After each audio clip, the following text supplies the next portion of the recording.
예수님 따라 사는 사람 아니겠습니까? 평소에 집에서 연습을 좀 하세요. 언제 쓸지 모르니까. 독실해 자식, 독실해 자식. 이거 액센트 좀 살려줘야 됩니다. 근데 뭐 독사의 자식들은 그래도 막 그때 막 이렇게 막 뭐죠, 막 종교적인 사람들한테 얘기했잖아요. 근데 이거는 자기 제자한테 바로 얘기해요. 뭐라고요? 사탄아. 그러니까 제가 얘기하고 싶은 건 뭐냐 하면, 그렇다고 베드로를 이제부터 사탄으로 보자는 얘기는 아니에요. 그러면 저와 여러분은 이단 모임이 됩니다. 네, 그럴 얘기를 하시는 거 아니고요. 물론 베드로의 정통성 뭐 그렇게 볼 수 있어요. 하지만 여기에 너무 베드로라는 인물에 너무 무게를 주지는 말자는 이야기예요. 무슨 말인지 아시겠죠? 더 재밌는 사실은요, 여러분, 제가 아까 얘기 드렸듯이 세계 복음서에 다 이 고백이 나왔다고 얘기했어요. 그죠? 사람들이 날 뭐라고 하냐? 이거래요. 엘리야래요, 요한이래요, 선지자 중에 하나래요. 그러니까 예수님, 그럼 넌 뭐라고 하니? 그러니까 베드로가 딱 나타나서 하나님의 살아계신 그리스도 님 좀 짱인 듯 딱 그런단 말이에요. 근데 이 대화가 세계복음서에 다 나오는데요, 베드로를 교회의 반석으로 삼겠다는 이야기는요, 마태복음에만 나와요. 네. 그런데 욕먹는 거는 이렇게 표현이 되고요. 자, 갑시다. 그렇다면 어떻게 우리가 이걸 이해해야 됩니까? 베드로라는 인물이 아니라면 우리가 이 고백에 일어난 사건을 어떻게 해야 됩니까? 간단해요. 뭐냐면요, 인물이 아니라 베드로가 한 뭐냐면요, 그 믿음의 고백이 더 중요하다는 거예요. 아시겠죠? 자, 교회의 반석으로 세운다는 것을 베드로라는 인물로 따지면은 그 말이 되죠. 베드로라는 인물로 해서 교회가 시작됐다. 근데 그렇게 해석하기에는 아까 제가 말씀드린 그런 일련의 상황들이 있다는 거예요. 그럼 이걸 어떻게 받아들여야 됩니까? 베드로라는 인물이 아니라 그가 가지고 있던 뭐예요? 그 신앙의 고백인 거예요. 어떤 고백입니까? 사람들이 나를 뭐라고 하니? 예수 그리스도가 사람들이 뭐라고 하는 거예요? 사람들이 나를 뭐라고 하니? 요한이래요, 엘리야래요, 선지자 중에 하나래요. 그 사람들 다 대단한 사람들입니다. 예전에 제가 설교를 한 적도 있죠. 근데 뭐 엘리야, 요한, 선지자 다 괜찮아요. 근데 문제는 뭔지 아십니까? 이 사람들은요, 자기 스스로를 나타내려 온 사람이 아니에요. 이 사람들은 왜 이 땅에 온 사람들인지 아십니까? 누구를 다른 일을 나타내기 위해 온 사람들이란 말이에요. 그러니까 사람들은 그 당시에 예수님을 뭐라고 생각하냐면, 예수님 당신이 그 궁극의 대상이 아니라 그 궁극의 대상은 곧 오실 건데, 예수님은 그를 준비하는 다른 비슷한 인물들 중에 과정 중에 하나입니다 라고 얘기하는 거예요. 근데 그때 베드로가 뭐라고 얘기해요? 아닙니다, 하나님은 그리스도십니다 라고 얘기한다. 무슨 말입니까? 이런 과정이 아니라 당신이 You're it, 그 궁극의 대상이라고 얘기를 하는 거예요. 지금까지 있었던 구약시대를 포함해서 있었던 모든 일들이 바로 당신을 위해 있었던 과정입니다 라고 얘기를 한다는 거죠. 그러고 나서 그 고백 위에 뭘 짓는다고요? 교회를 짓는다는 거예요. 제가 보면 그게 말이 되지 않습니까? 여러분, 여기 왜 왔습니까? 알아요. 수요일 저녁이 되면 습관적으로 와 있다는 거. 사실 저도 그래요. 수요일 저녁이 되면 습관적으로 정신 차려보면 여기 와 있어요. 맞는 말이죠. 여러분, 우리가 일요일날 왜 모입니까? 왜 여기 사람들이 꾸역꾸역 모일까요? 주차도 여기 못하게 하고 한밭대학교 그 먼 600km 떨어진 곳에 주차를 하게 하고 걸어오게 하는데 왜 여기 꾸역꾸역 모입니까? 우리 사실 전혀 모르는 사이잖아요. 그렇지 않습니까? 저는 사실 외국인 노동자예요, 여러분. 저는 외국인 노동자입니다. 우리 사장님 나빠요. 네, 좀 외국인 노동자인데, 저 같은 외국인 노동자, 제 아내의 배우자 비자로 코리아에 와 있습니다. 아내가 저랑 헤어지면 여기서 쫓겨나요. 근데 이런 생면부지의 외국인 노동자와 여러분이 왜 만납니까? 여러분 주위를 보세요. 사실 그냥 톡 까놓고 얘기하면 교회가 아니라면 전혀 친해질 수 없는 인간들이잖아요. 그렇지 않아요? 그렇다면 왜 우리가 여기 꾸역꾸역 모여서 얼굴 마주보고 이 난리를 치고 있습니까? 왜요? 하나예요. 뭘까요? 이 신앙 고백을 공유하고 있거든요. 베드로란 인물의 반석에 뭐 그럴 수 있어요. 하지만 핵심은 뭔지 아십니까? 베드로가 한 그 신앙의 고백이 교회의 기본이 된다는 거예요. 네. 그러니까 모이는 건 전혀 남이에요. 저와 여러분도 서로 친할 이유 없어요. 근데 모여서 뭐 합니까? 우리는 같은 고백을 하거든요. 무슨 고백인 줄 아십니까? 예수 그리스도가, 잘 들으세요, 예수 그리스도가 내가 원하는 다른 궁극의 대상을 가기 위한 과정이 아니라 내 삶의 예수 그리스도 그분 자체가 내 삶의 궁극의 목적이 된다는 이야기예요. 무슨 말인지 아십니까? 이야기가 무슨 말이냐 하면, 저와 여러분의 믿음의 고백을 공유한다는 얘기는요, 우리 삶의 가장 중요한 가치가 예수 그리스도라는 것을 우리는 공통적으로 고백한다는 거예요. 무슨 말이냐 하면, 내가 쫓아가는 명예든 돈이든 뭐든 그거 다 그런 것보다 예수 그리스도가 내 삶의 가장 높은 가치입니다라는 것을 내가 고백하고요, 여러분도 고백하고, 그렇기 때문에 우리가 그것을 근거해서 교회라는 게 만들어진다는 얘기예요. 무슨 말인지 아시겠죠? 왜 꾸역꾸역 모입니까? 간단해요. 우리가 이것을 공감하고 있지만 우리 뭐 하는지 아십니까? 이것을 왜요? 헷가닥해요. 헷가닥. 왜? 그 모여서 우리 뭐 할까요? 이거를 영어로 표현하면 이거 하는 거죠. remind. 우리말로 하면 뭘까요? remind. 상기시키는 거죠. 다시 기억하는 거예요. 영어, 컴퓨터, IT 업계 쪽으로 얘기하면 뭔지 아십니까? F5예요. 몇 분 알아들으셨어요? 우리말로 하면 뭘까요? F5가 새로 고친 버튼이라고 합니다. 그러니까 여기 모여서 우리 뭐 하는 건지 아십니까? 일주일에 한 번씩 모여서 F5를 막 누르는 거예요. 여러분 그런 거 해보신지, 제가 지금 제가 여러분의 이런 농담을 할 만한 적절한 세대인지 모르겠으나 그런 경우가 있거든요. 컴퓨터를 하고 있다가 뭐가 잘 안 뜨면 F5를 막 눌러요. 그래서 빨리 좀 이렇게 새로 정보를 받으려고. 요 비유는 그만하도록 하겠습니다. 여러분 반응이 없는 것 같아요. 네, 그거 하는 거예요. 그러니까 악착같이 꾸역꾸역 모여서 우리가 이거 하고 있는 거예요. 네. 자, 여하튼 이 고백의 근거에서 교회라는 것이 존재한다는 거예요. 건물이 중요하지 않아요. 어디에 모이는 거 중요하지 않아요. 몇 명이 모이든지 중요하지 않아요.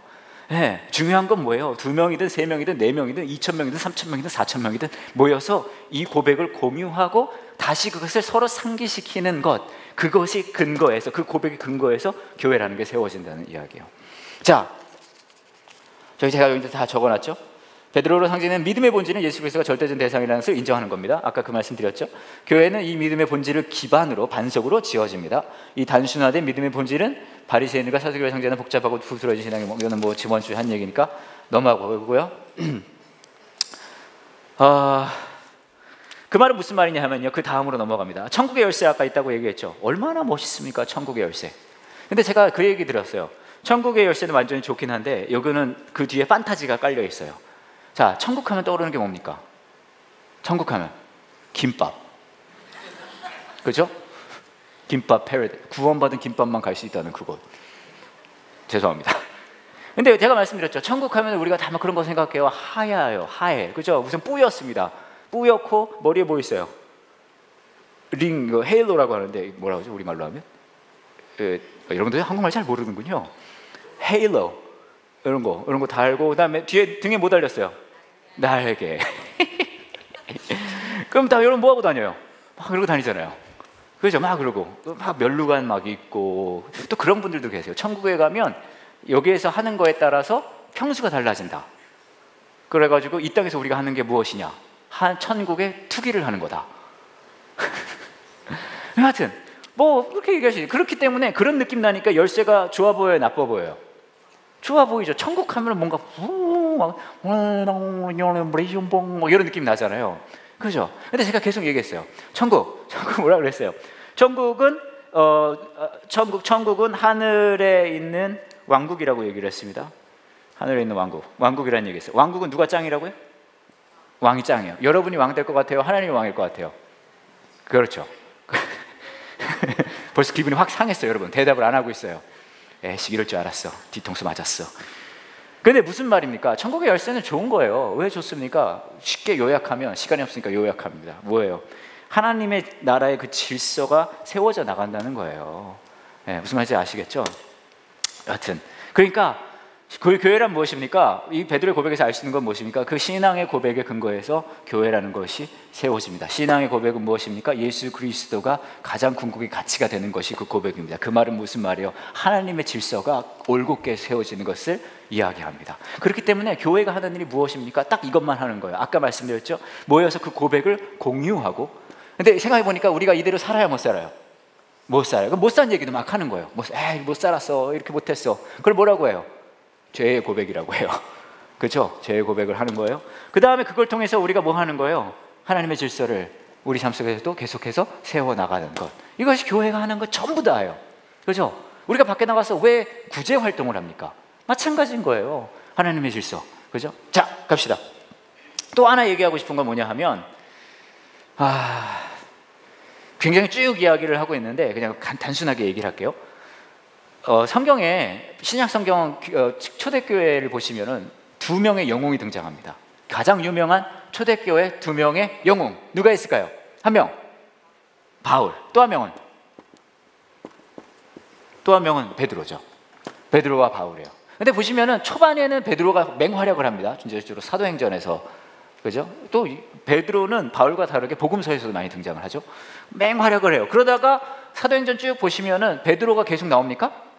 안 나와요. 그 다음에 누가 나오죠? 바울이 나와요. 그런데 그것은 어떤 것을 의미하냐면요, 여러 가지 의미할 수 있지만 그 중에 하나는요, 베드로는 유대인이에요, 이방인이에요? 유대인이에요. 바울은요? 바울도 유대인이에요. 하지만 바울은 누구를 향해 전도를 했죠? 이방인들을 향해 전도했어요. 그래서 보시면은요, 어떤 상황이 벌어지냐면 베드로하고 바울이요, 갈등이 생길 때가 있어요. 그게 어디 나오냐면 갈라디아서에 등장합니다. 왜 얘기하면 베드로는요, 유대인들에게는 거의 간판 스타거든요. 근데 간판 스타예요. 내가 그 말씀을 드리는 이유 중에 하나가, 아까 말씀드렸던 그 일련의 그 흐름들을 봤을 때 베드로를 중심으로 해서 너의 그것을 반석 위에 교회를 세우겠다. 그러니까 이거 봐라, 유대인 슈퍼스타 베드로를 간판으로 해서 교회라는 게 세워지지 않았느냐, 뭐 이런 유대교 우선주의가 약간 그 사이에 흐르고 있었던 거예요, 초대교회에. 자, 그럴 때 갈라디아서 얘기를 봅시다. 2장에 보시면 이런 얘기가 나와요. 베드로가 안디옥에 왔을 때 그가 잘못한 일이 있어서 내가 그를 대면에 나무라 했습니다. 여기서 나는 누굴까요? 바울이에요. 바울한테 나무를 한 거예요. 가서 했어요. 베드로가 안디옥에 와서 이방인들과 함께 먹고 있는데, 이방인들이랑 같이 먹고 있는데요, 야고보가 보낸 유대인들이 오자, 야고보는 이제 유대인들이 온 거예요. 그러니까 먹는 것을 그만두고 그 자리에서 물러갔어요. 왜 그랬을까요? 그들은 할례 받은 유대인들을 두려워했던 것입니다. 이처럼 베드로는 거짓된 행동을 했고 다른 유대인 성도들로도 거짓된 행동을 했습니다. 심지어 바나바조차 그들의 거짓된 행동에 유혹을 받았습니다. 바울이 이야기하는 것은 유대교 우월주의자들의 행동에 대해서 지금 지적을 하고 있는 거예요. 그러면서 무슨 얘기를 하고 있냐면 이렇게 얘기를 합니다. 나는 그들이 복음의 진리를 따르지 않는 것을 보고, 모든 사람 앞에서 베드로를 향해, 베드로요, 당신은 유대인이면서 유대인처럼 살자고 이방인처럼 어째요 이방인들에게 유대인처럼 살라고 합니까? 하고 쭉 이야기를 하는 것을 우리가 볼 수 있습니다. 쭉 나오는데 그 말은 무슨 말이냐 하면요, 베드로를 시작해서 그 위에 교회가 세워졌다는 이야기는 할 수 있으나 자칫 잘못하면 이것이 유대교 우월주의로 그들은 해석할 수 있었다는 이야기예요. 근데 그것을 보고 바울이 아니다, 그것은 보세요, 차별주의자라고 얘기를 한 것도 아니고 여기 뭐라고 나왔어요? 복음의 진리를 따르지 않는다는 거예요. 무슨 말이냐면 복음이라는 것 자체가 유대인들에게만 묶여 있는 것이 아니라는 얘기를 바울이 하고 있는 거예요. 네, 그 이야기를 하고 있는데 그 말은 무슨 말이냐면, 제가 굳이 여기랑 연결을 시킨 이유는 아까 말씀드렸듯이 마태복음 자체가 유대인들을 위해서 쓰여진, 유대인 교회들을 위해 쓰여진 책이기 때문에 그렇게 편협하게 해석할 수 있으나 이런 상황이 있다는 것도 추가로 말씀을 드립니다. 자, 넘어갑시다. 그 다음에 예수님이 자신의 죽음에 대해서 이야기하는 부분이 16장에 이어집니다. 그때부터 예수님께서는 자신이 예루살렘에 반드시 가야 하며 장로들과 대제사장들과 율법학자들에게 고난을 받아 결국엔 죽음을 당하지만 3일째 되는 날에 다시 살아날 것을 제자에게 설명하기 시작했습니다. 그러자 베드로가 말했죠. 앙탈을 부립니다. 절대 그럴 수 없습니다, 주님. 이런 일이 결코 일어나지 않을 것입니다. 아까까지만 해도 교회의 반석이었던 베드로에게 예수님이 말하죠. 사탄아, 내 뒤로 썩 물러가라. 네가 나를 넘어지게 하는구나. 자, 해보세요. 사탄아까지 했으면 예수님이 진짜 화난 거 아니겠습니까? 그죠? 1탄도 아니고 2탄도 아니고 3탄도 아니고 4탄이잖아요. 막 던지고 있어요 지금. 사탄아. 그런데 왜 그럴까? 여기 이렇게 써 있어요. 예수님이 이유를 이렇게 얘기하십니다. 너는 뭘 생각하지 않는다고요? 하나님의 일을 생각하지 않고 오직 뭘 생각한다고요? 사람의 일만 생각한다고. 보시면 이렇게 얘기하죠. 반석에서 걸림돌이 됐어요, 예수님한테. 그죠? 왜 그럴까요? 그의 시선이 하나님의 일이 아닌 사람의 일을 생각했기 때문입니다. 반석에서 아까 말씀드렸듯이 고백에 근거해서 반석을 세웠는데 얘가 사탄이 돼버렸어요. 왜요? 왜냐하면 그 고백 자체가 무너져 버리기 때문입니다. 예수 그리스도가 궁극의 목적이 되어가는 것. 자, 그리고 나서 그렇다면 우리에게 주어진 하나님의 일을 염두에 둔 태도가 뭐냐는 것을 예수님 바로 설명을 해주세요. 그때 예수님께서 제자들에게 말하죠. 누구든지 나를 따라오려거든 자기를 부정하고 자기 십자가를 지고 나를 따르라 라는 이야기를 해주십니다. 자, 넘어가고요. 7번째 강의안을 보시면은 이제 변화산에 대한 이야기가 나옵니다. 변화산 이야기가 나오는데요. 변화산은 여러분 잘 아시다시피 예수님께서 산에 올라가셨는데 온몸이 전체 탈색되는 내용이에요. 그렇죠? 그 다음에 주위에 예수님 버디가 등장을 합니다. 모세하고 엘리야가 등장을 하죠. 마태복음 17장. 좀 읽어드리면 6일 뒤에 예수님께서 베드로와 야고보 그리고 야고보의 동생 요한을 데리고 산에 올라왔습니다. 그들 앞에서 예수님의 모습이 변화되었습니다.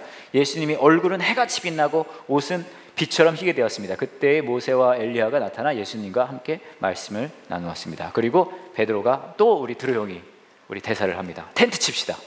그죠? 요즘 대세는 캠핑입니다. 그렇게 얘기를 하죠.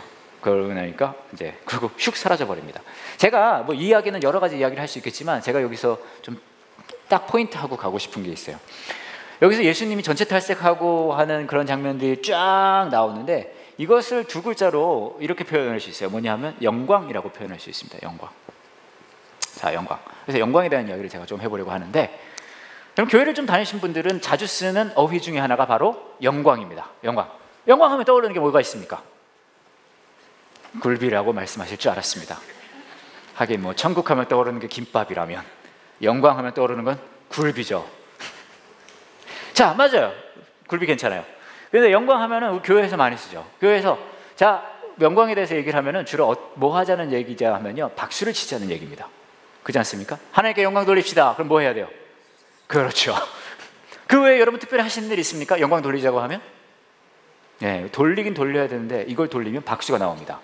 그죠? 그게 영광이에요. 그럼 영광이 도대체 뭘까? 이야기를 좀 해보려고 하는데, 자, 출애굽기 16장 10절에 하나님의 영광이라는 말이 등장을 합니다. 처음이에요. 성경에 출애굽기 때 등장을 해요.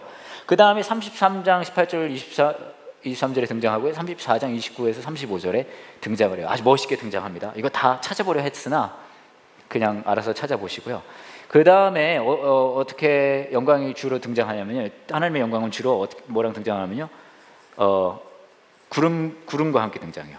여기 하나님의 영광이 특수 효과예요. 구름, 영광은 구름과 함께 이렇게 등장을 하고, 그 다음에 어디에 등장을 하냐면요, 출애굽기 40장 35절을 보면 성막이라는 것을 이제 다 만들어요. 성막을 만들면요, 그러고 나서 하나님이 그 성막에 뭘 채우시냐 하면요, 영광을 채운다고 얘기해요. 그때부터 어떤 일이 벌어지냐면 그 하나님의 성막이 이스라엘 사람들이 이렇게 광야를 쫙 지나갈 때 같이 다녀요. 아시겠죠? 영광이 그 다음에 뭐랑 같이 어디에 들어가 있다고요? 성막은 다시 말하면 텐트예요. 텐트 들어가 있습니다. 구름에서 텐트로 들어갔어요. 구름에서 텐트로 가는데, 텐트에서는 또 어디로 가냐면요, 쭉 보시면 열왕기상 8장에 보시면요, 솔로몬이 성전을 다 짓습니다. 그 다음에 어디로 들어가냐면요, 자, 성전을 어떻게 표현해야 될지 모르겠는데 이렇게 해야 되나? 집으로 표현을 해보겠습니다. 집으로. 성전으로 하나님의 영광이 쫙 들어가는 모습이 이제 열왕기상에 등장을 합니다. 그 다음에 어디로 가는지 아십니까?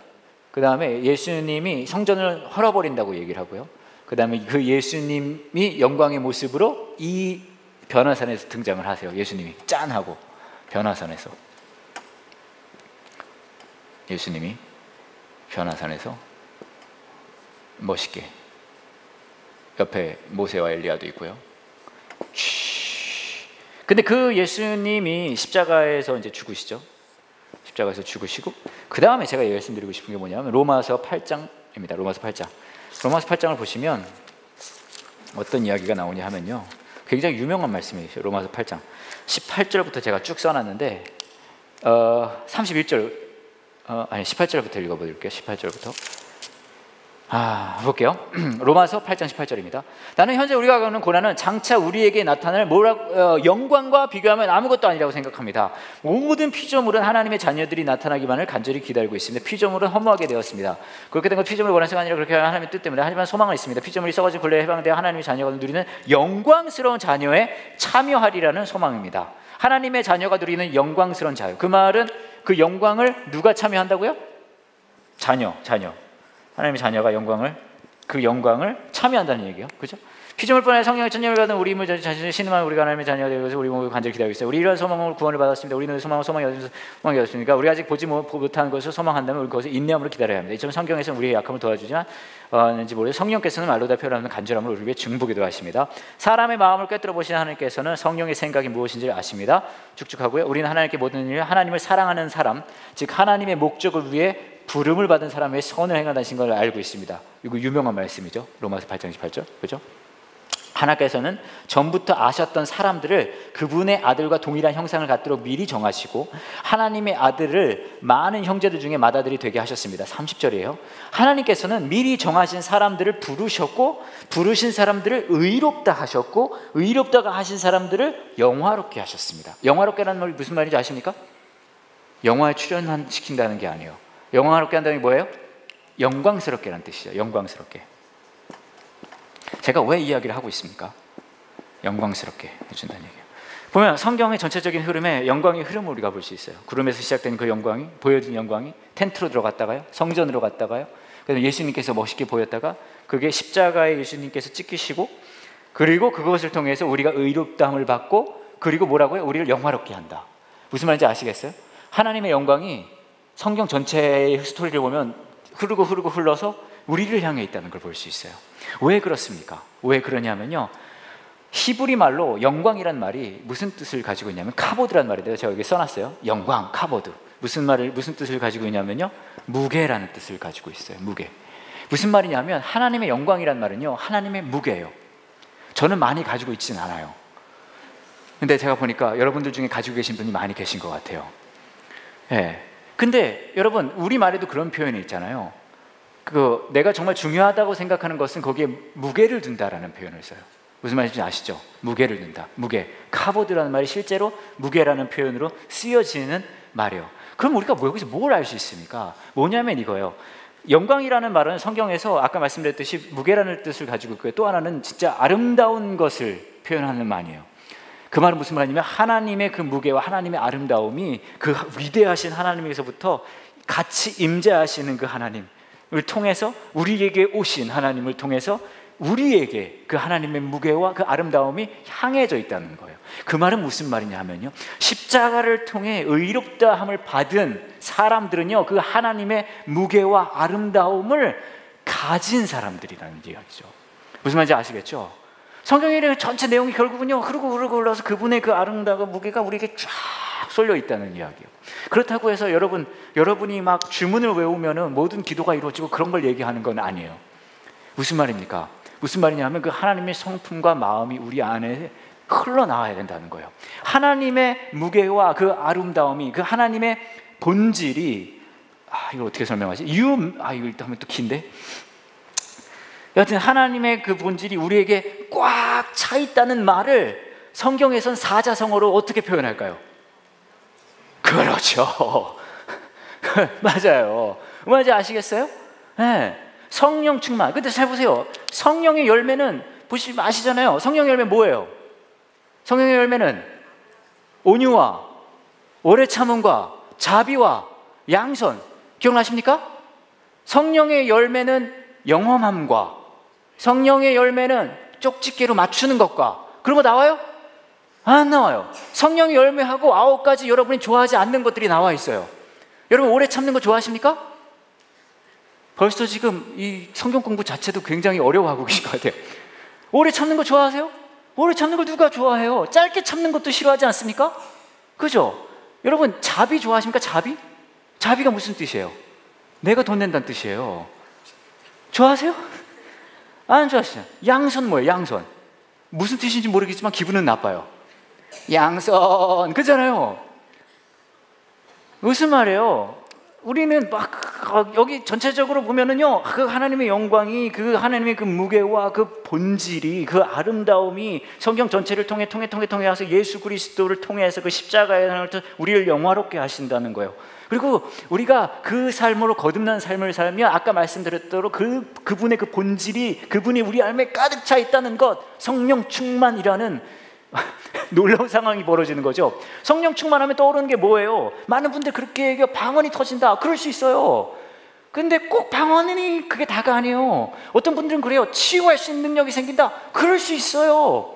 저희 아버지는 금식기도원에서 예전에 근무하셨거든요. 막 진짜 많은 분들이 치유하는 것을 아버지가 많이 보셨대요. 그럴 수 있죠. 근데 진짜 핵심은 무엇입니까? 하나님의 본질이, 그 아름다움이 내 안에서 나타나는 거죠. 근데 어떻게 나타날까요? 우울해 참아먹으로 나타나요. 우울해 참아. 그냥 계속 참아 그냥. 그냥. 뭘로 나타나요? 양선으로 나타나요. 뭔지 모르지만 보드라운 느낌이야. 보드라운 느낌. 자비로 나타나고 막 그런 걸로 나타난다는 거예요. 그게 신앙의 삶이라는 거죠. 자, 그래서 제가 이걸 짚고 간 이유가 변화산에 하나님의 영광스러운, 예수 그리스도의 영광스러운 모습이 나타났기 때문에 한번 짚고 넘어갔고요. 넘어갑시다. 그 다음에 어떤 일이 벌어집니까? 그 다음에 예수님이 귀신 들린 소년을 고칩니다. 이것도 한번 짚고 넘어갈 얘기가 있어서 얘기를 좀 해보려고 그러는데요. 17장 17절에 이렇게 얘기해요. 그러니까 이렇게 데리고 와서 막 웅성웅성해서 예수님이 오니까 왜 그러냐 그랬더니 귀신 들린 애가 아들 데리고 온 아버지가 있잖아요. 얘 못 고쳐요. 어떻게 하면 됩니까? 그러니까 예수님이 한숨을 푹 쉬고 이렇게 얘기를 해요. 17장 17절에 이 믿음이 없고 뒤틀어진 세대야. 언제까지도 이러고 있어. 그냥 화난 예수님 답답한 거예요. 으이씨 답답해요. 그 다음에 예수님께서 귀신을 꾸짖었어요. 떼끼. 그러니까 귀신이 나갔어요. 그래 애 즉시 나았어요. 그러니까 제자들이 예수님께 따라와서 묻습니다. 왜 우리는 안 될까요? 예수님이 대답을 해주는 거예요. 너희 믿음이 적어서이다. 내가 너희에게 말한다. 너희에게 아주 유명한 말이죠. 겨자씨알 만한 믿음만 있다면 이 산을 향해서 여기서 저기로 움직여라 말할 것이다. 그러면 산이 움직일 거다. 너희가 못할 일이 아무것도 없을 것이다. 너무 유명한 말 아닙니까? 겨자씨만한 믿음이 있으면. 제가 여러분에게 묻겠습니다. 마지막으로 여러분께서 이 산을 저리로 옮겨본 적이 언제십니까? 못 해보셨어요? 겨자씨만한 믿음도 없으세요? 하긴 집도 못 옮기고 있는데 산을 어떻게 옮겨? 이거 어떻게 받아들여야 됩니까? 이거 우리 보고 좌절해야 되지 않겠습니까? 산도 못 옮겨. 산도 못. 이런 병산. 그러면서 겨자씨만한 믿음도 없는 거 아니겠어요? 이거 어떻게 받아들여야 돼요? 기적이 일어나지 않는 이유는 믿음이 모자라서입니까? 어떻게 받아들여야 돼요? 그럼 믿음이 도대체 뭘까? 생각을 해보자는 거죠. 이것만 보면은 좀 그럴 것 같아서 이제 마가복음에도 같은 사건이 나와 있는데 그거를 한번 좀 살펴볼게요. 마가복음에 보면 9장 이렇게 나와 있어요. 예수님께서 그 소년의 아버지에게 이렇게 묻습니다. 이거 유명해요.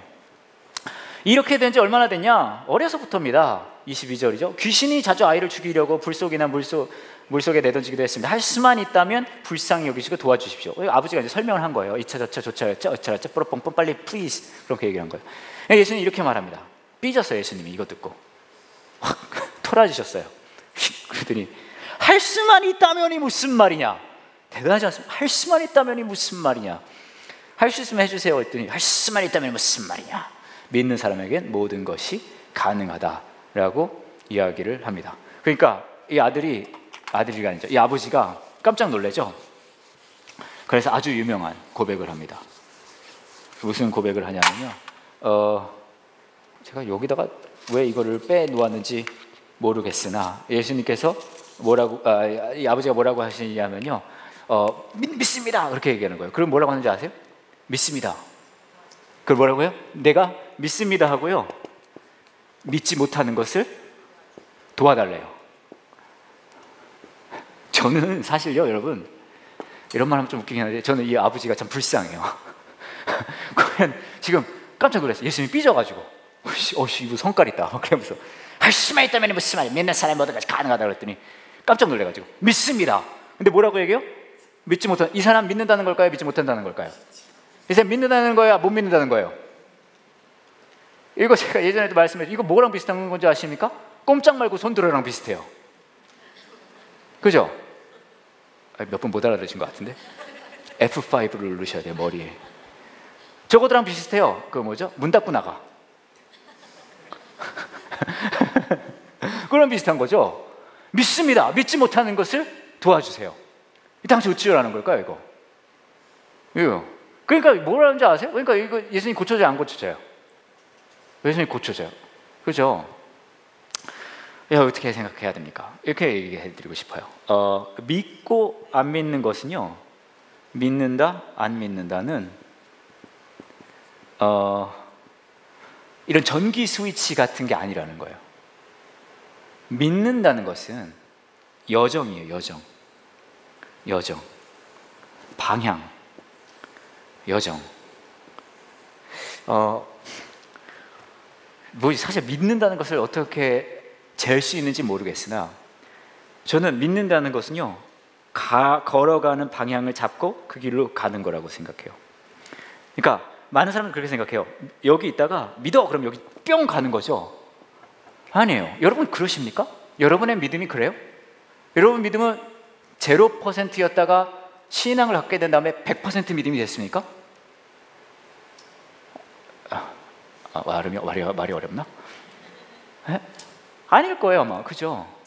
아마 여러분의 신앙의 삶은 이랬을 거예요. 막 이쪽으로 열심히 가셨겠죠. 막 이쪽으로. 그러다가 돌아섰어요. 이걸 우리 업계에서 뭐라고 하는지 아십니까? 회개라고 합니다.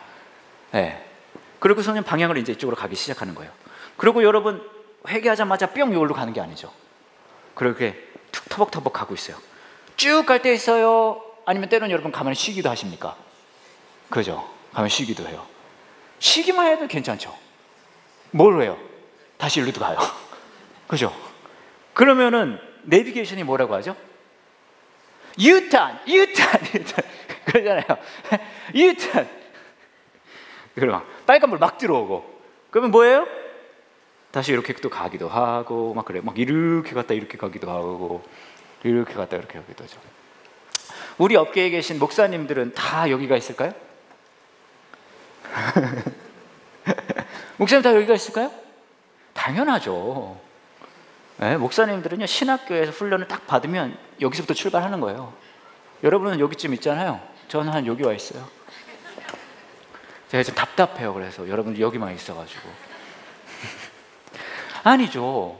우리도 마찬가지예요. 우리도 어딘지 아세요? 여기 여러분 한 여기 있고요. 요한 목사님은 한 요쯤 있어요. 저는 어딨냐? 저는 그래도 여기쯤에.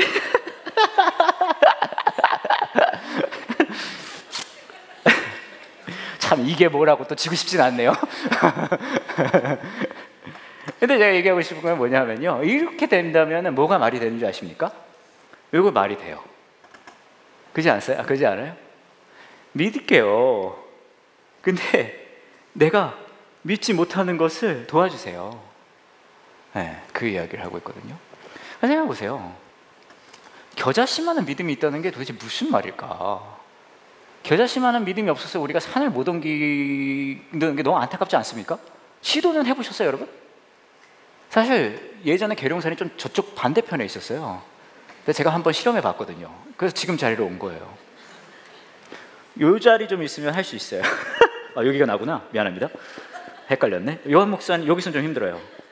여기까지 오면 할 수 있는데 무슨 바보 같은 소리 지금 계속 하고 있는데, 핵심은 뭐예요? 이거랑 제가 한 가지 더 말씀을 드리고 싶은 게, 믿는다는 것이 그렇다면 무슨 의미인가에 대해서 하나를 더 말씀드리고 싶은데요. 믿는다는 것은요, 여러분, 능동적인 걸까요? 수동적인 걸까요? 여러분, 믿는다는 걸로 내가 믿을게요 하면은 뭔가를 뭘 하십니까? 뭐 하는 거 있어요? 믿습니까? 하면 여러분 뭐 해요? 아멘 하지. 그렇지 않습니까? 그 외에 특별히 하는 거 없잖아요. 믿는다는 말은 굉장히, 여러분, 우리는 능동적으로 여기지만 실제로는요, 믿는다는 말은요 굉장히 뭔지 아세요? 수동적인 표현이에요. 무슨 말인지 아시겠어요? 저희 아이가 아빠를 믿어라고 얘기를 하는 말은요, 지가 뭘 하겠다는 게 아니에요. 뭐 하겠다? 내가 뭘 하는 것을 걔가 신뢰하겠다는 거죠. 혹은 인정하겠다는 거죠. 그죠? 뭐라고 얘기를 해야 될까요? 그래서 믿는다는 것은요 굉장히 수동적인 게 많이 들어요. 그래서 저는요 믿는다는 것을 이렇게 표현해요. 굉장히 능동적인 수동태다. 최선을 다해서 아무것도 안 하는 거죠. 뭔지 아시겠어요? 열심을 내서 맡겨버리는 거예요. 뭔지 아시겠어요? 근데 이 두 가지의 차이가 뭔지 아십니까? 이거 되게 중요합니다. 능동은요, 잘 들으세요, 이 방향성을 내가 만들어 나가는 거고요, 수동은요 뭐 하는 거지 않습니까? 그 방향성을 그 누군가가 하게 그냥 맡기는 거예요. 그렇다면 능동적 수동은 뭡니까? 그분이 그냥 하는 것을 그냥 맡겨버리는 거죠. 제가 왜 이렇게 긴 이야기를 하냐면요, 겨자씨만한 믿음이 있으면 이 산을 옮기고 저를 옮긴다.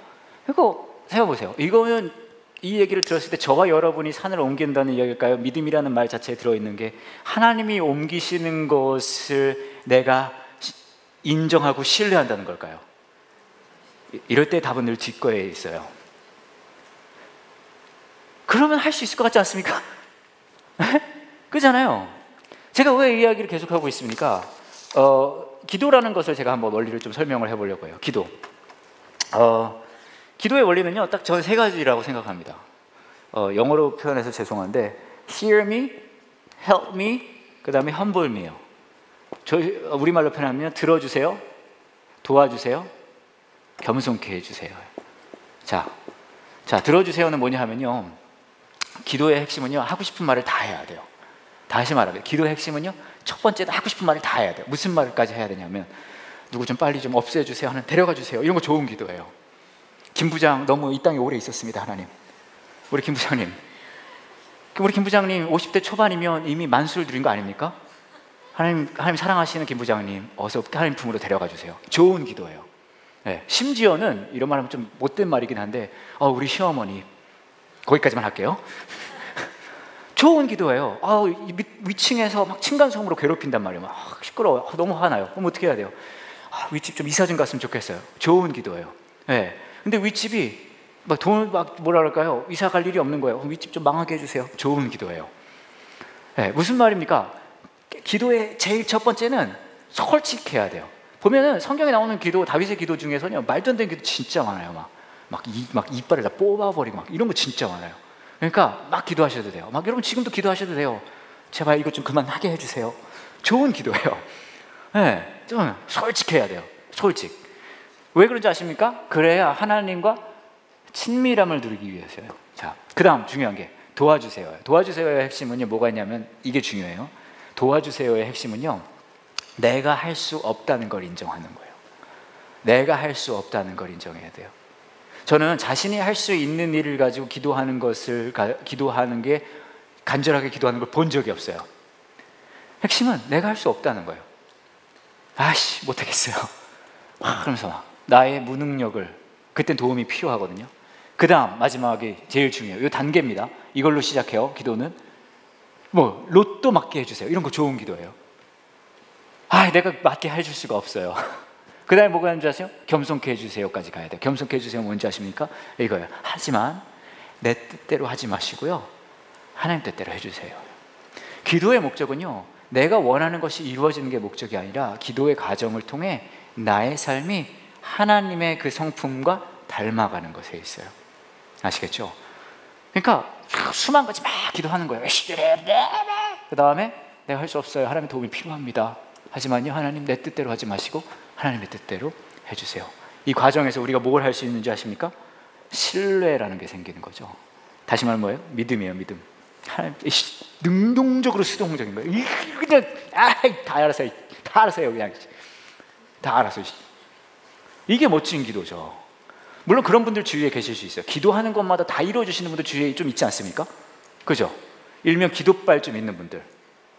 물론 그런 분들과는 친하게 지내야 합니다. 친하게 지내야죠, 그런 분들. 저는 주위에 기도빨 있는 분들 계시면 좀 친하게 지내려고 합니다. 하지만 저는요, 그렇게 생각해요. 기도빨이 좋은 분들의 믿음이 얼마나 좋겠어요, 그죠? 믿음이 얼마나 좋으면 기도빨이 그냥 짝짝 붙어요. 그렇지 않습니까? 근데 저는 그것보다 더 좋은 믿음은 기도빨이 더럽게 안 붙는데 그래도 하나님께 철저히 맡기는 게 더 대단한 믿음 아니겠습니까? 여러분의 표정을 보아하니 그냥 기도빨이 짝짝 붙는 걸 원하시는군요. 그렇게 될지어다. 이게 뭐예요? 내가 못 믿겠지만 도와주세요. 사실 이 과정이란 말이죠. 신앙의 과정은. 제가 생각할 때는요, 우리는 마태복음을 못 끝낼 것 같습니다. 끝내지 못하는 걸 도와주세요. 뭐 어때요? 괜찮아요. 하지만 하나 정도만 더 이야기를 하면, 여러분 잘 아시다시피 어린이 주일마다 인용되는 말씀이 이제 등장해요. 18장에, 마태복음 18장에 어린아이처럼 되면 하늘나라에 들어갈 수 없다. 어린아이들에게 내게 오는 것을 막지 마라. 하늘나라는 이런 어린아이와 같은 사람들의 것이다 라고 이야기를 합니다. 근데 많은 사람들이 이걸 보면서 뭐 어린이 주간에 쓰기도 하고 해요. 근데 이거의 핵심은 이거예요. 그 당시에 어린이들이 인격적 대우를 받았을까요? 아니면은 못 받았을까요? 사실 우리나라도 어린이가 인격적 대우를 받기 시작하는 건요 얼마 되지 않았어요. 그죠? 네. 그 누구시죠? 그 어린이날 만드신 분. 그렇죠. 그분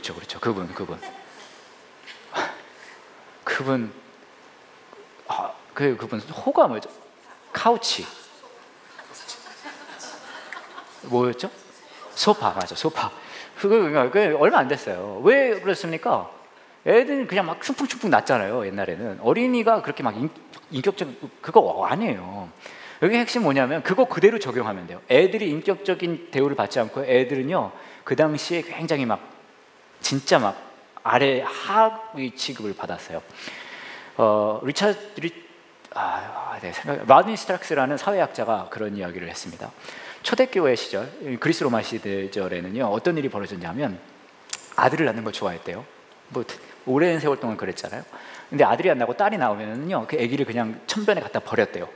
그래서 그 당시 하천에는 아기 여자 아이들이 막 둥둥 떠다녔다는 거예요. 그만큼 어린이에 대한 대우가 좋지 않았어요. 아주 밑바닥. 어린아이가 되지 않으면은 너희는 하늘나라에 들어갈 수 없다. 이게 무슨 말입니까?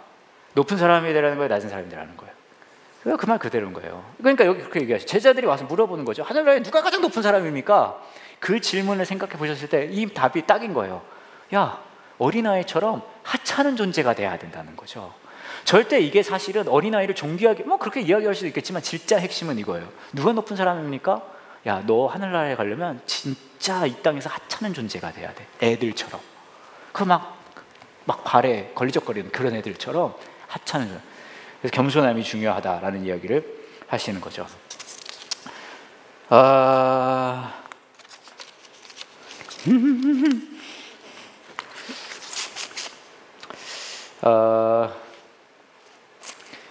하나만 더 얘기하고 그 다음에 마치도록 하겠습니다.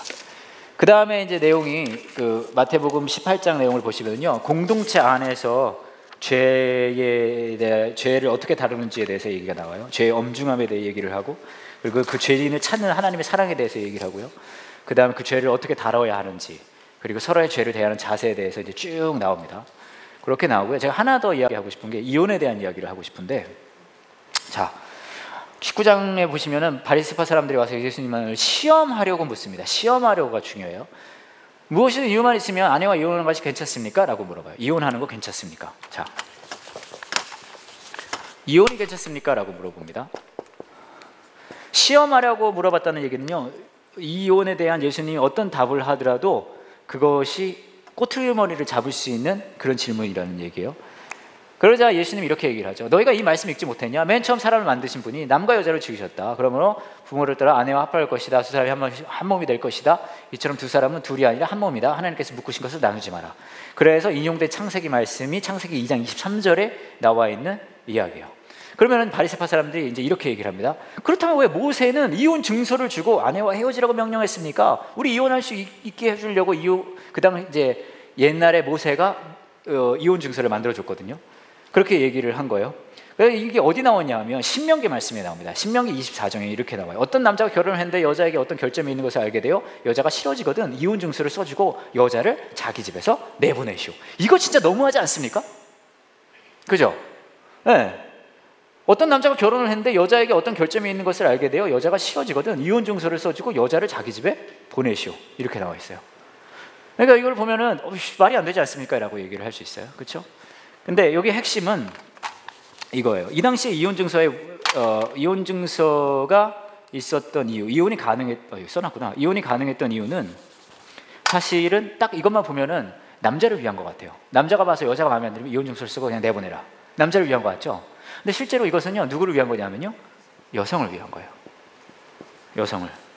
왜냐하면 생각해보세요. 남자가 여자를 버렸어요. 그 당시에. 남자가 그 당시에 남자가 여자를 버리는 게 어려웠을까요? 쉬웠을까요? 쉬웠죠. 여성을 휙 버렸어요. 여성을 휙 버렸는데 이 여자가 이제 갈 데도 없고 먹고 살 수도 없겠죠. 그러면은 방법이 하나 있을 거예요. 버려졌는데. 어떤 방법이 있을까요? 재혼을 할 수 있을 거예요. 그죠? 재혼이란 걸 할 수 있습니다. 재혼이란 걸 했는데 먼저 버렸던 남자가 와서 얘기를 하는 거예요. 이 여자가 지금 간통했다 라고 얘기를 하는 거죠. 그럼 이 여자는 어떻게 될까요? 죽어요. 그렇지 않아요? 그냥 근데 이 상황이 그 당시에는 남성들로 하여금 여성에게 행해지는 게 너무나 쉽게 이루어질 수 있었던 일인 거예요. 이혼 증서가 왜 남자가 아니라 여성을 위한 겁니까? 왜냐하면 이런 일이 벌어졌을 때 이혼 증서라는 걸 주는 거예요. 재혼을 했어요. 와서 얘기하는 거죠. 이 여자가 간통했다. 그때 뭘 보여줘요? 그렇죠. 무슨 말인지 아시겠죠? 여기서 무슨 얘기냐 하면 바리새파 사람들이 물어보는 거예요. 이거는 우리 이혼 언제든지 하루 이렇게 얘기하는 거 아니냐? 예수님이 뭐라고 얘기하냐면, 야, 너 알잖아. 이게 원래 그것을 위해 만들어진 게 아니란 거 너네 알잖아. 그 이야기를 하는 거죠. 보시면은 8절에 이렇게 얘기해요. 예수님께서 대답하셨습니다. 모세가 아내와의 이혼을 허락한 건 너희 마음이 악하기 때문이야. 뭔 말인지 아시겠죠? 니네가 악하니까 그 여성 이런 일이 벌어지기 때문에 그런 거야. 그러나 원래부터 그랬던 게 아니야. 내가 너에게 말한다. 부정을 저지르지 않은데 아내와 이혼하고 다른 여자와 결혼하는 것은 간음죄를 짓는 것이다 라고 얘기를 하는 거죠. 잘 보시면은 부정을 저지르지 않았는데도 아내와 이혼하고 다른 여자와 결혼하는 거 여기서의 주어는 남자입니까? 여자입니까? 남자죠. 니네가 충분히 이런 일들을 할 수 있는 놈들이잖아. 그 얘기를 하는 거예요. 그죠? 제자들이 예수님한테 말해요. 못된 놈들이. 만일 남편과 아내의 관계가 이와 같다면 차라리 결혼하지 않는 것이 낫겠습니다. 이렇게 얘기하죠. 이런 애들은 어떻게 해야 돼요? 결혼하지 마. 그래야죠. 뭔 말인지 아시겠습니까? 지금 어떤 상황이 벌어지고 있냐면 원래 율법의 근거는 뭔지 아십니까? 사랑이에요. 사랑에 근거한 거예요. 그런데 이후에 모든 종교적인 사람들이 이 율법을 사랑의 근거시 하는 게 아니라 자신들의 욕망의 근거로 해서 이것을 써먹는다는 말이죠. 그러니까 이렇게 했던 사람들이 와서 에이 이거 봐요. 이러니까 이게 괜찮은 거 아닙니까? 라고 막 얘기를 하는 거예요. 예수님은 얘기하는 거죠. 아니야. 너네 원래 이런 거야. 너네 알잖아. 이런 이야기를 하고 계신 거죠. 이혼 증서는 여성을 보호하기 위해라고 말씀드렸죠. 결혼의 질서를 지키기 위해라고 말씀드렸습니다. 자, 하나 더 얘기가 나왔기는. 아시까 뭐 오늘 하고 다다음 주는 집에 좀 늦게 가요. 그래서 큰일 났네. 근데 제가 이 말씀을 드리고 싶은 거는 제가 이 얘기를 드리려고 싶은 거예요. 그 당시에는 율법을 좋아하는 종교적인 사람들이 이렇게 했구나 해서 끝나는 게 아니라 잘 생각해 보시면 여러분 오늘날에도 교회를 이루는 우리 안에서도 이런 일은 수없이 벌어집니다. 무슨 말인지 아시겠어요? 교회 안에도 율법이라고 할 수는 없지만 어느 정도의 전통이나 혹은 교회 안에 예식이나 혹은 교회 안에 어떤 문화 같은 게 있어요. 그죠?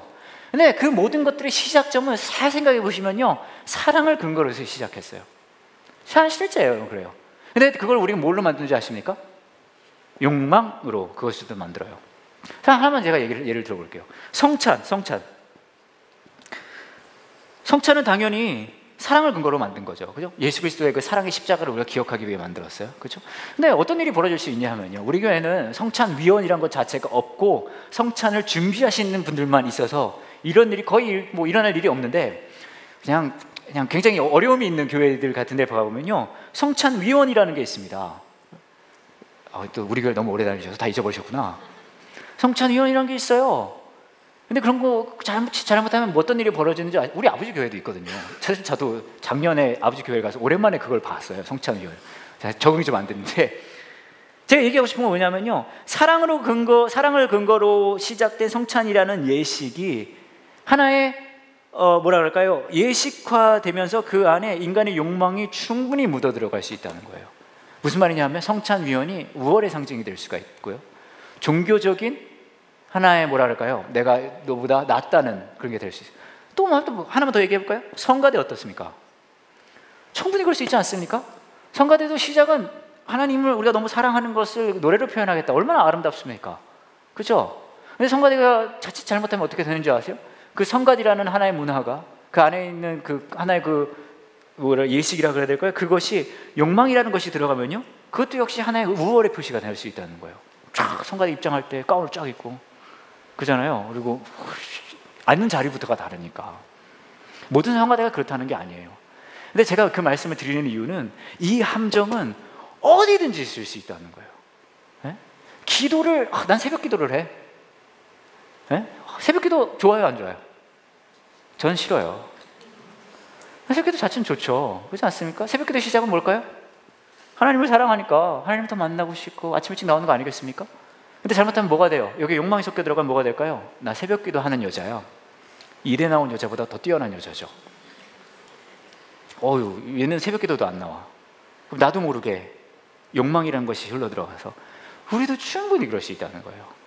네. 자, 이왕 여기까지 된 거, 이거까지 끝내봅시다. 부자 청년이 나와서 물어봅니다. 어떤 계명을 지켜야 합니까? 같은 얘기예요, 사실. 어떤 계명을 지켜야? 살인하지 마라, 간음하지 마라, 도둑질하지 마라, 거짓하지 마라, 이렇게 얘기해요. 그러니까 이 청년이 20절 이렇게 합니다. 다 지켰어요. 만렙이란 얘기죠. 역시 한 40대 이하만 다 웃고 있습니다. 다 지켰습니다. Come on, yo. 그러니까 예수님이 말합니다. 네가 완전해지길 원하면 네가 가진 것을 다 팔아 가난한 사람에게 나누어 줘라. 그러면 하늘에서 보물을 얻게 될 것이다. 그 후로 나를 따르라. 이 말씀을 들은 청년은 어떻게 했대요? 슬퍼했대요. 왜냐하면 성경은 너무 적나라한 거 같지 않습니까? 왜냐하면 가진 재산이 너무 많았기 때문입니다. 이렇게 얘기를 해요. 그러면서 이제 낙타가 바늘구멍 들어가는 것보다 어렵다고 얘기를 하는데, 제가 그 얘기 드릴게요. 이것도 간단해요. 뭘까요? 뭐와 뭐의 대결일까요?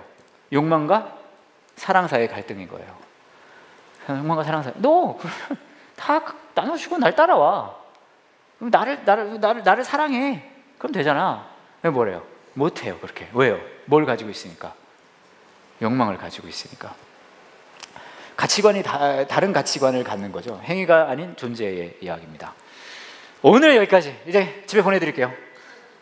제가 한 2시간 더 하려고 했는데 마태복음 끝내려고 제가 잠깐 기도하고 마치도록 하겠습니다. 하나님, 감사합니다. 오늘 저녁에도 밤늦게까지 우리가 모여서 하나님의 말씀을 같이 보았는데요, 우리가 신앙생활을 한다고 하면서 우리 자신을 살펴볼 때 우리의 모습조차도 진짜 예수 그리스도를 따르는 삶이 아닌 다른 욕망을 따라 사는 삶을 사는 우리의 모습을 발견하게 됩니다.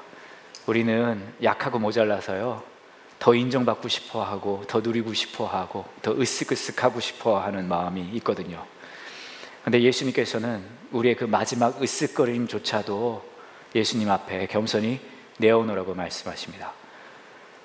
먼저 예수님 앞에 있는 모습 그대로 나올 수 있게 도와주시고, 그리고 우리의 부족을 인정할 수 있게 도와주시고, 그리고 무엇보다 더 우리의 뜻이 아닌 예수 그리스도의 뜻을 인정할 수 있는 그런 아주 조그마한 겨자씨만한 믿음 우리 갖기 원합니다. 우리는 믿고 싶어요. 우리의 믿지 못하는 것을 도와주세요. 그렇게 예수님과 그 믿음의 여정을 함께 걷겠습니다. 감사합니다. 예수님의 이름으로 기도합니다. 아멘. 아이고 고생하셨습니다. 고생하셨어요. 고생하셨어요.